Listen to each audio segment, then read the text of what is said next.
السلام علیکم۔ پاکستان میں اس شام کے 7، بھارت میں 7:30 اور یہاں ہمارے اسٹوڈیوز کی گھڑیوں میں صبح کے 10 بج رہے ہیں۔ وائس آف امریکہ واشنگٹن کی اردو سروس سے میں ہوں خالد حمید، خبروں کے ایک بلیٹن کے ساتھ۔ امریکہ نے افغانستان کے صوبے ہرات میں 45 افراد کی ہلاکت کی مذمت کی ہے، جبکہ اس واقعے کی تحقیقات کا بھی مطالبہ کیا ہے۔ امریکہ کے افغانستان کے لیے نمائندہ خصوصی زلم خلیلزاد نے کہا ہے کہ امریکہ کے افغانستان میں گزشتہ 24 گھنٹے انتہائی پرتشدد رہے اور اس دوران کئی افراد ہلاک ہوئے ہیں۔ جمعرات کے صبح ٹویٹر پر اپنی متعدد ٹویٹس میں خلیلزاد نے کہا کہ ہرات میں افغانستان کی فورسز کی فضائی کارروائی میں کئی عام شہری ہلاک ہوئے ہیں، جن میں بچے بھی شامل تھے۔ ان کے بقول ہلاکتوں کی تصدیق جائے واقعہ کی منظر عام پر آنے والی تصاویر اور عینی شاہدین کے بیانات سے بھی ہوتی ہے۔ بدھ کے شب افغانستان کی ایئر فورس نے ہرات میں ایک فضائی کارروائی کی تھی، جس میں اطلاعات کے مطابق کم از کم 45 افراد ہلاک ہوئے۔ افغان حکام کا دعویٰ ہے کہ ہلاک ہونے والوں میں طالبان کے اہم کمانڈر شامل ہیں۔ مشرقی صوبے ہرات کے ضلع ادرسکان کے گورنر علی احمد فقیر یار نے خبر رساں ادارے رائٹرز سے گفتگو میں فضائی کارروائی کی تصدیق کی ہے، جس میں ان کے بقول 45 افراد ہلاک ہوئے۔ ضلعی گورنر کے مطابق مرنے والوں میں طالبان جنگجو بھی شامل ہیں۔ ضلعی گورنر کے بقول حملے میں اب تک 8 عام شہریوں کی ہلاکت کی تصدیق ہوئی ہے، لیکن تاحال یہ واضح نہیں ہے کہ ہلاک ہونے والے دیگر 37 افراد میں طالبان کے جنگجو کتنے تھے۔ امریکہ کی افغانستان میں تعینات فوج کے ترجمان نے کہا ہے کہ امریکی فوج اس فضائی کارروائی میں شریک نہیں تھی۔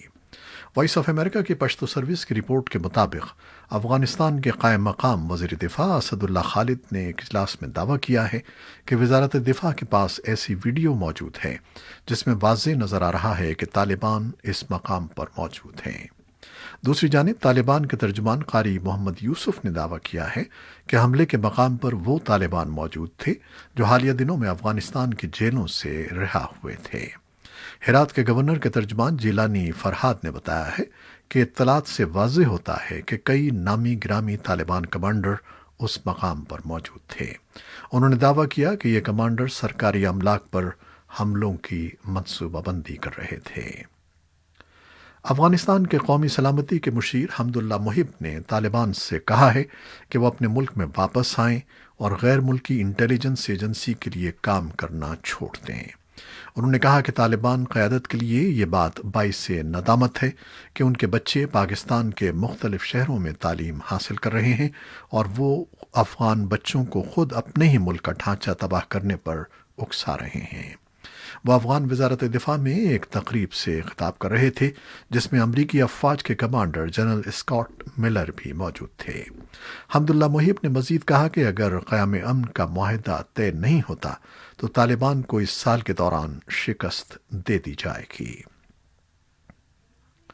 پاکستانی فوج نے ان دعووں کا جواب دیا ہے کہ وہ چین کے ساتھ مل کر متنازع کشمیر میں اپنے حریف بھارت کے ساتھ جنگ کے 2 محاذ کھول رہا ہے۔ فوج کے ایک سینئر کمانڈر نے اس کے بجائے بھارت پر الزام لگایا ہے کہ وہ لائن آف کنٹرول پر کشیدگی بڑھا رہا ہے۔ پاکستان کے زیر انتظام کشمیر میں پاک فوج کے چوٹی کے کمانڈر میجر جنرل عامر احسن نواز نے دعویٰ کیا ہے کہ بھارت نے اب تک جنگ بندی کی تقریباً 2000 خلاف ورزیاں کی ہیں، شہری آبادی کو نشانہ بنایا ہے اور درجنوں افراد ہلاک اور زخمی ہوئے ہیں۔ وہ چیری کوٹ میں آنے والے اخباری نمائندوں کے وفد کو ایک بریفنگ دے رہے تھے۔ دنیا بھر میں جوہری ہتھیاروں اور جوہری مواد کے تحفظ کے معاملات پر نظر رکھنے والی امریکہ میں قائم ایک غیر سرکاری تنظیم نیوکلیئر تھریٹ انیشیٹو یعنی NTI کی ایک تازہ رپورٹ کے مطابق عالمی سطح پر جوہری ہتھیاروں کے تحفظ کے اقدامات میں پیش رفت میں سست روی رہی، لیکن دوسری طرف تنظیم نے پاکستان کو ان ملکوں کی فہرست میں شامل کیا ہے جنہوں نے جوہری مواد کے تحفظ کو یقینی بنانے کے لیے کئی مؤثر اقدامات کیے ہیں۔ پنجاب اسمبلی نے تحفظ بنیاد اسلام کے عنوان سے ایک مسودہ قانون کثرت رائے سے منظور کیا ہے، جس میں دین اسلام کی حفاظت اور پیغمبر اسلام اور مقدس شخصیات کی عزت و ناموس کے تحفظ کو یقینی بنانے کے لیے اقدامات تجویز کیے گئے ہیں۔ اسپیکر پنجاب اسمبلی چودھری پرویز الہی کی صدارت میں ہونے والے اجلاس میں یہ بل بدھ کو منظور کیا گیا۔ بل کی منظوری کے بعد گفتگو کرتے ہوئے اسپیکر پنجاب اسمبلی نے کہا کہ یہ بل دین اسلام کی حفاظت اور سربلندی کے لیے سنگ میل ثابت ہوگا، لہذا وفاق اور دیگر صوبے بھی اس معاملے میں پنجاب کی تقلید کریں۔ پشتون تحفظ تحریک کے رہنما فضل خان ایڈوکیٹ پر 3 دن قبل ہونے والے مبینہ قاتلانہ حملے پر احتجاج کے طور پر خیبر پختونخوا کونسل کی اپیل پر وکلاء برادری نے جمعرات کے روز ہڑتال کی اور عدالتی کارروائی کا بائیکاٹ کیا۔ فضل خان پر منگل کے روز گھر جاتے ہوئے نامعلوم افراد نے فائرنگ کی تھی، جس کے نتیجے میں وہ معمولی زخمی ہو گئے تھے۔ پولیس نے مقدمہ درج کرنے کے باوجود ابھی تک کسی قسم کی گرفتاری نہیں کی ہے۔ ایک روز قبل پشاور، کوئٹہ اور دیگر شہروں میں پشتون تحفظ تحریک کی اپیل پر اس واقعے کے خلاف مظاہرے ہوئے ہیں۔ پاکستان کے دارالحکومت میں قائم ایک غیر سیاسی تھنک ٹینک نے ملک میں حالیہ پیٹرول بحران کا ذمہ دار حکومت کی ترسیل میں بد انتظامی اور آئل پرائسنگ کے طریقہ کار کو قرار دیا ہے۔ ماہرین کا بھی کہنا ہے کہ پیٹرولیم کے حوالے سے حکومتی نگراں ادارے عوام کے مفاد کا تحفظ کرنے میں ناکام رہے ہیں۔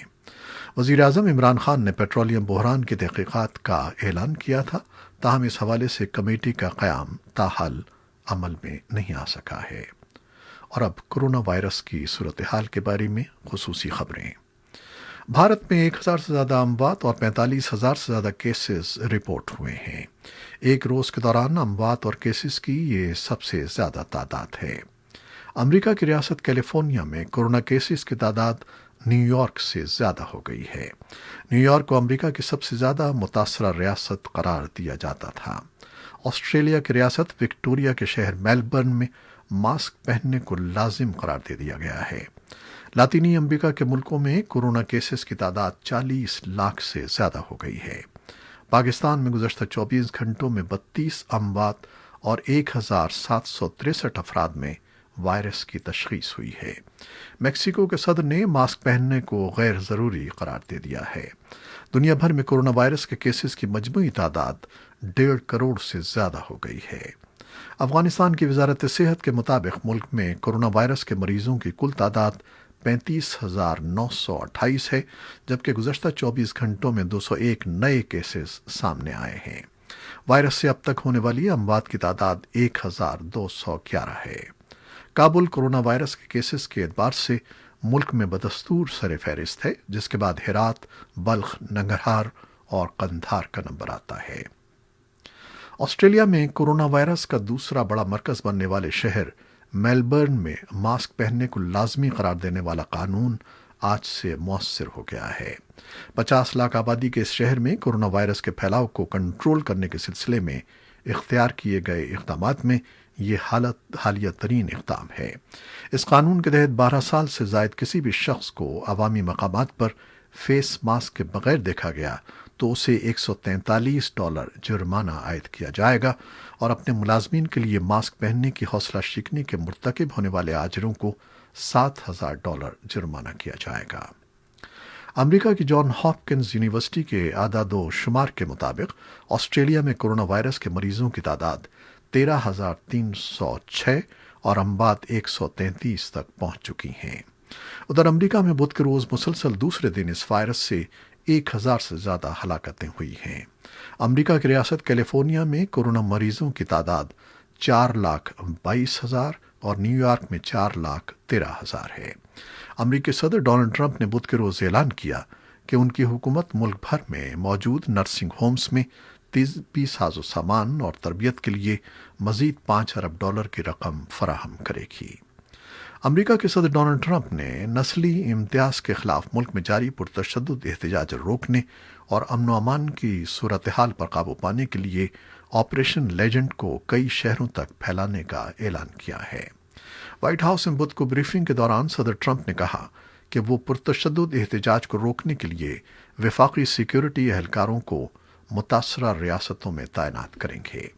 صدر کی بریفنگ کے موقع پر اٹارنی جنرل ولیم بر بھی موجود تھے اور انہوں نے صحافیوں کو اس آپریشن پر عمل درآمد سے متعلق آگاہ کیا۔ امریکہ میں ان دنوں نسلی امتیاز کے خلاف ان ریاستوں میں احتجاج ہو رہا ہے جن میں سے بیشتر کے گورنرز کا تعلق حزب اختلاف کی جماعت ڈیموکریٹک پارٹی سے ہے۔ صدر ٹرمپ احتجاج کے اس سلسلے کو رواں برس نومبر میں ہونے والے صدارتی انتخاب کے لیے نقصان دہ سمجھتے ہیں۔ بدھ کو وائٹ ہاؤس میں بریفنگ کے دوران صدر ٹرمپ نے مظاہروں کو جرائم قرار دیا اور کہا کہ وہ امریکہ کے شہریوں کو ان جرائم سے نجات دلانے کے لیے وفاقی سیکورٹی فورسز کی تعیناتی کا اعلان کرتے ہیں۔ شکاگو کے میئر اور نیو میکسیکو کے گورنر نے خبردار کیا کہ کریک ڈاؤن طرز کے کسی بھی ایکشن کی صورت میں وہ وفاقی اہلکاروں کے خلاف قانونی کارروائی کریں گے۔ تاہم صدر ٹرمپ نے بدھ کو بریفنگ کے دوران کہا کہ امن و امان کے قیام میں مدد دینے کے لیے ہم شکاگو کے میئر کی درخواست کا انتظار کر رہے ہیں اور دیگر شہروں کے میئرز اور ریاستوں کے گورنرز بھی وفاقی حکومت سے رابطہ کر سکتے ہیں۔